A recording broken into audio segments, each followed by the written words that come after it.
Paramashivoham.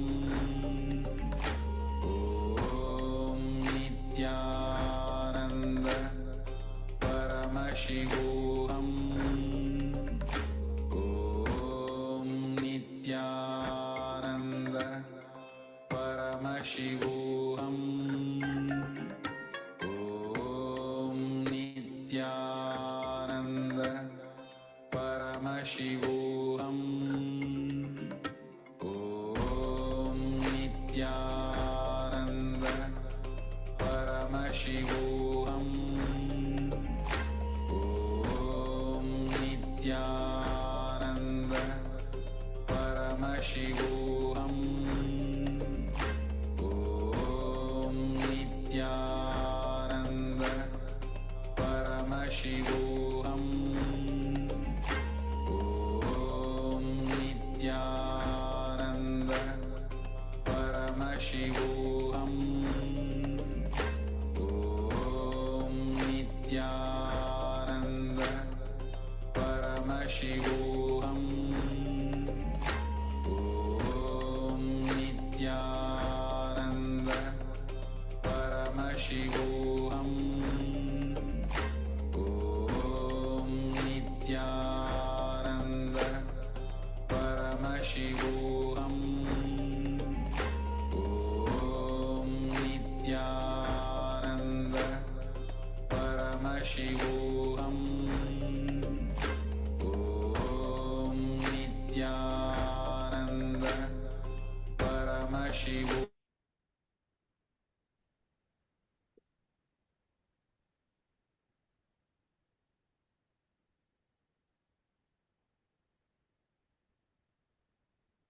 Yes, now all of you please post whatever your third day revealed in the chat.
Yes, now I'm projecting the picture.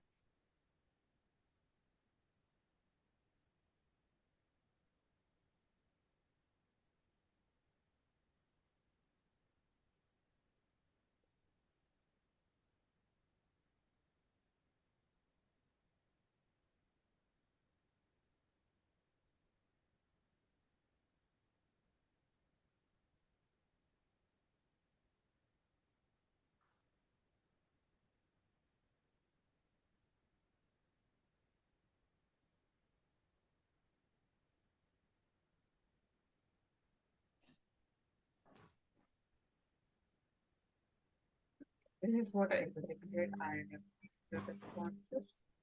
Wow, perfect. a mountain with snow,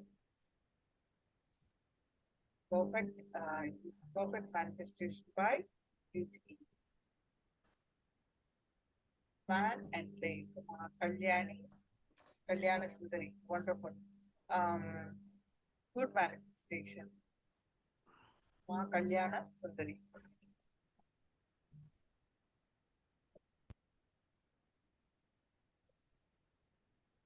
Good.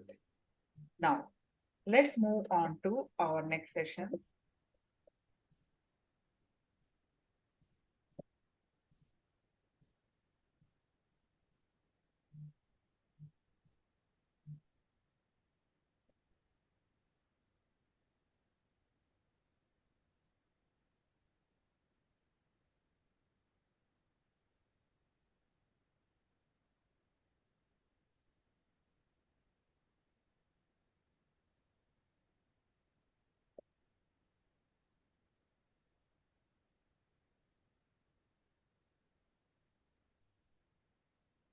The freedom struggle of KAILASA and the contributions of Hinduism. The story of the world's early Hindu nations.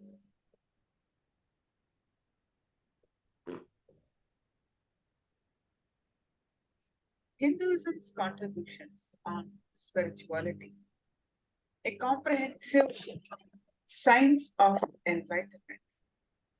Hinduism, as revealed in the Vedas and Agamas,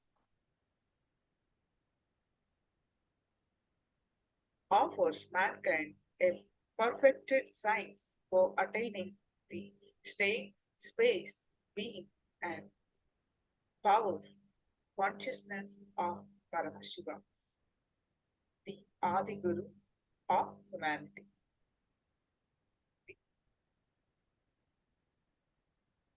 Open architecture framework of Hinduism reveals the core truths of the self, universe, and divine. It empowers every individual to have the freedom to continue to customize their own personalized God, personalized lifestyle, and personalized spiritual practice as per their needs and disposition.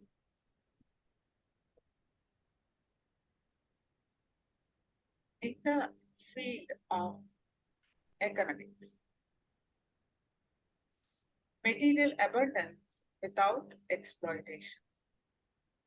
Hindu economic policy resulted in Hindu becoming in India becoming the world's wealthiest country.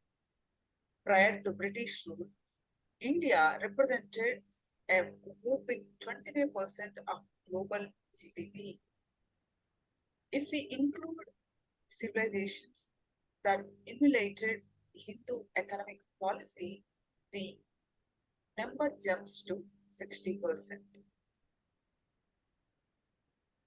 Material abundance was the lifestyle of all Hindus, and fundamental needs such as food, education, and healthcare were offered to all citizens free of charge as a basic right.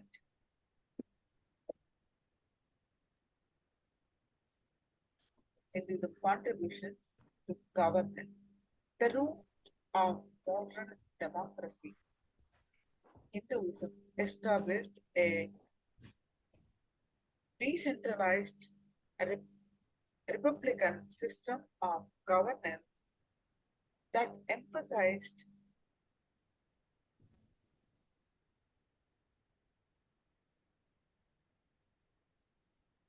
the democratic principles and self-rule at the local village level. Those at the governance layer were held accountable to a consultation. A code of universal principles of human rights and proper governance governance as aligned to dharmic shastras.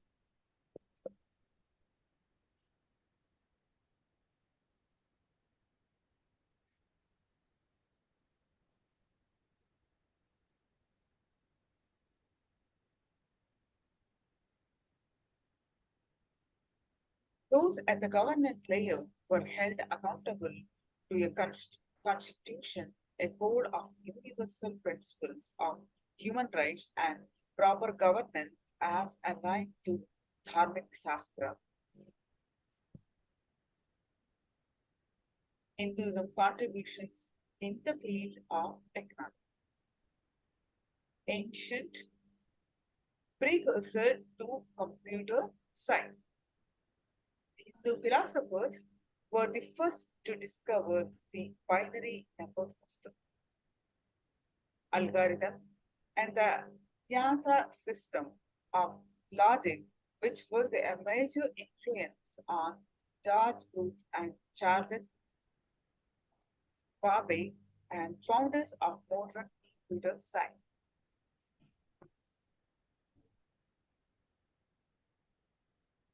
Hinduism's contributions in the field of medicine. The most comprehensive indigenous system of medicine. Hinduism is responsible for the world's first holistic plant-based system of medicine, Ayurveda. Ancient Hindu civilization also had a detailed knowledge of anatomy, digestion, metabolism, physiology, genetics, immunity, anesthesia, and cosmetic surgery.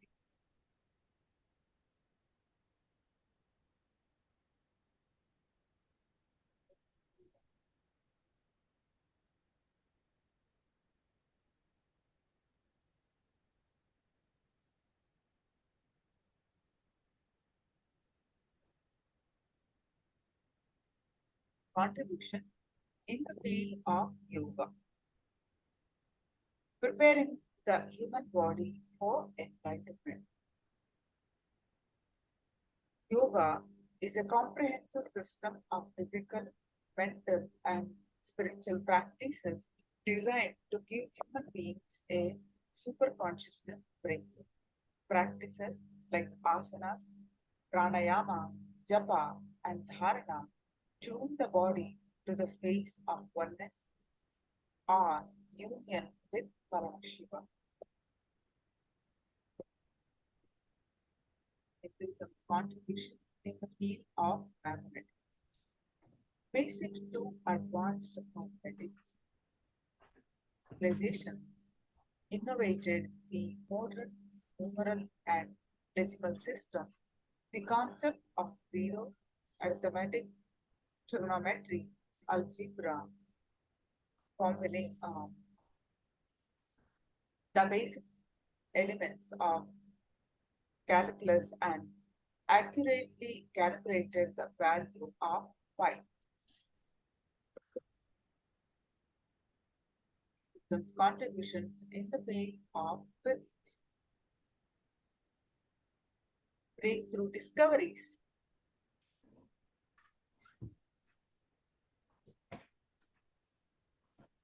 The philosophers conceived of the atom, the laws of motion, and the quantum superposition thousands of years ago, in addition to accurately calculating the speed of light.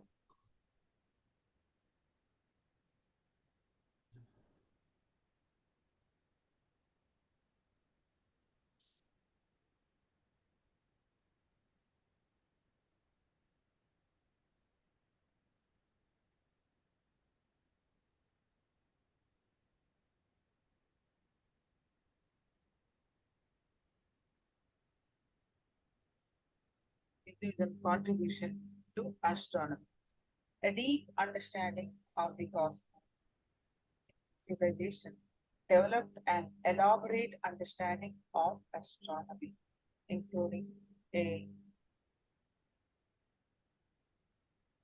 model for the solar system millennium before Galileo. It also developed a theory of gravity, accurately calculated the Earth's orbit around the Sun, and created a precise star planet chart thousands of years before European astronomers.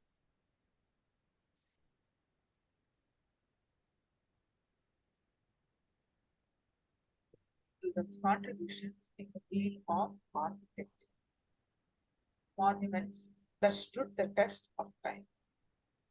Hindu civilization built an elaborate and highly durable structure that exhibit the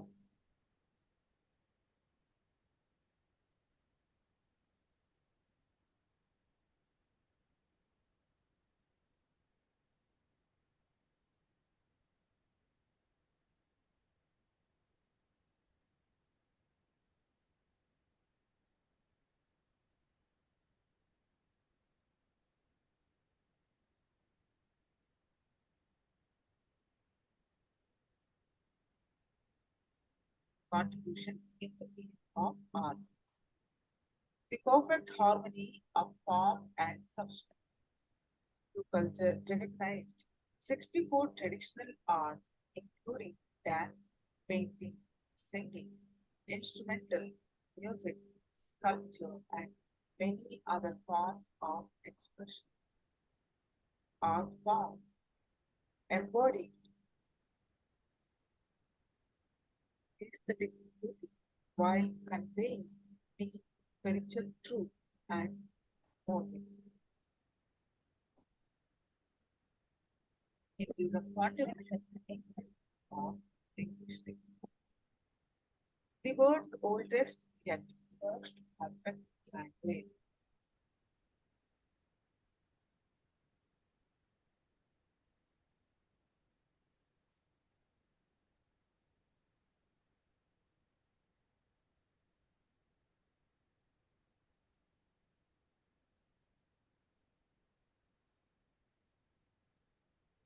The world's oldest yet most complex language. Sanskrit has a vast vocabulary and adaptable grammar, so so that the words can express any nuance of an idea. Sanskrit processes technical and philosophical terms unknown to any other language. Modern Indian scholars of Sanskrit note that many of the concepts of nuclear physics or modern psychology are easy for them to grasp since they correspond directly to familiar notions of Sanskrit terminology.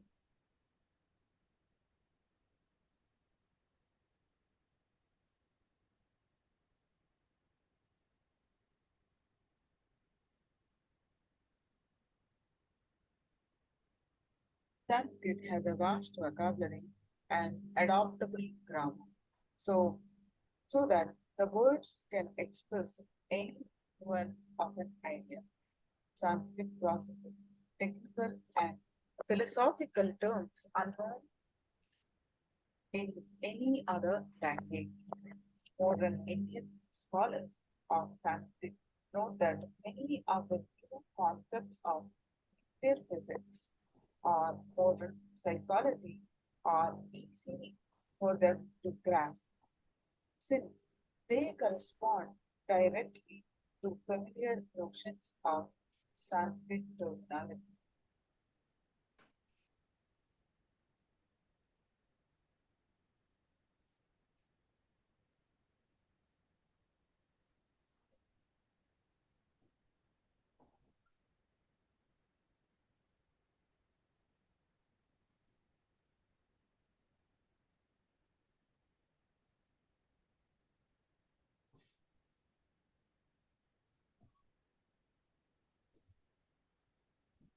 Modern Indian scholars of Sanskrit know that many of the new concepts of nuclear physics and modern psychology are easy for them to grasp, since they correspond directly to familiar notions of Sanskrit terminology. Hinduism contributions to literature.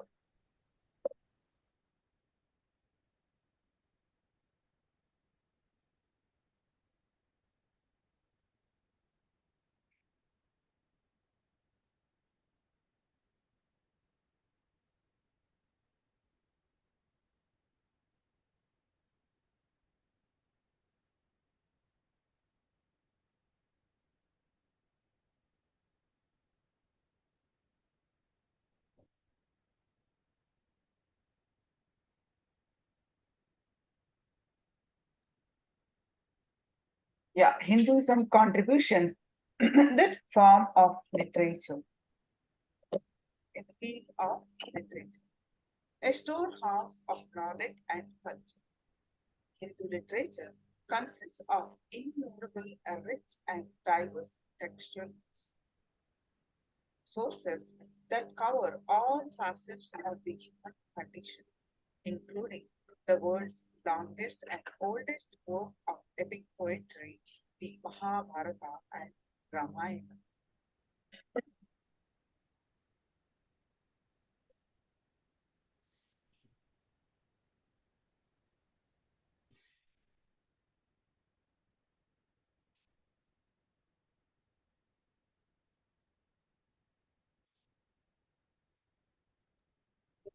So,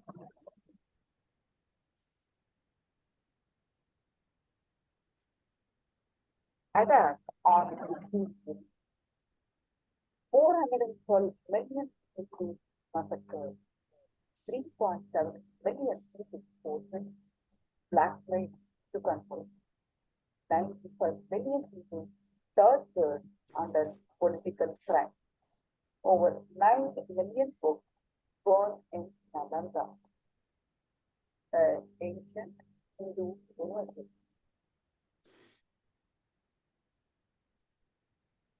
Damage, mass killing, destruction of temples, rape and slavery, and destruction of knowledge.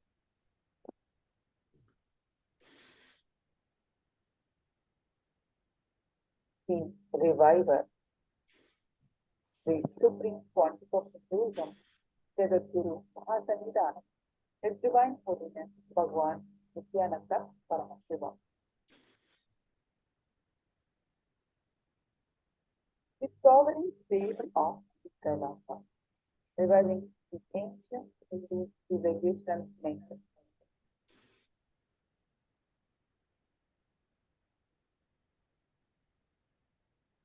As we see the religions in Hinduism, languages are Sanskrit, Tamil, and Hindi. Population is 100 plus million are diverse, supporting 2 billion people. Political lineage and spiritual heritage, Surya Vamsha, Chandra Vamsha, Agni Vamsha, and so on.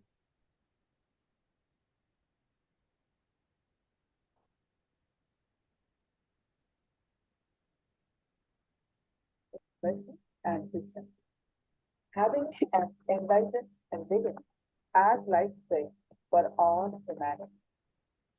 Share with today's world the practical application of the science of enlightenment.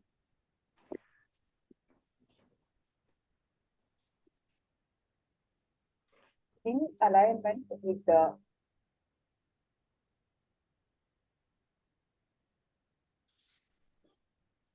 convention of a sovereign state. A sovereign land, a land under the jurisdiction of a ruler of state. A governmental structure that manages a permanent population. A permanent population has citizens the capacity to enter in relations with other states are present. The founding principles of the KAILASA. They are ahimsa, non-violence, ahimsa paramo dharma. Non-violence is the ultimate of Islam. All the citizens of KAILASA are Paramashiva, citizens of Paramashiva, and have the right to be treated as Paramashiva by the whole of KAILASA.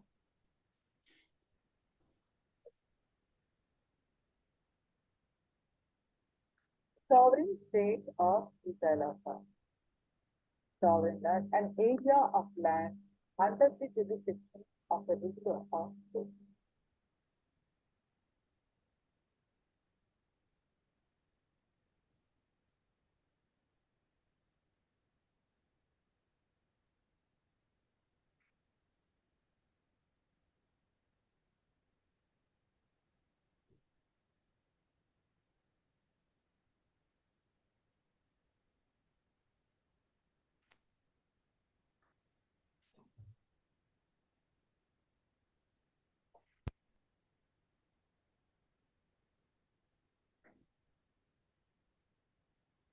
Post your comments in the chat.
Yes, now we are going to do one more round of form and presentation.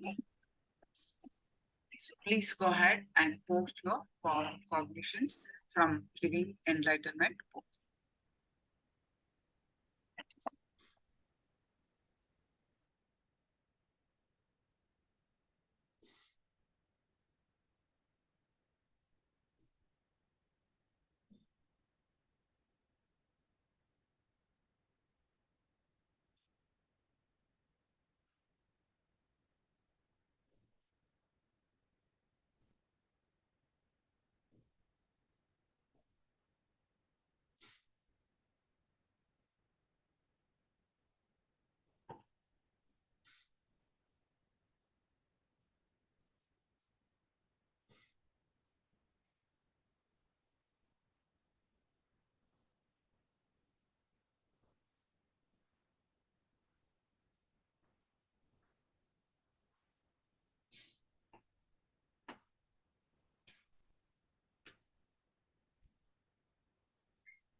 Yes, now please straight.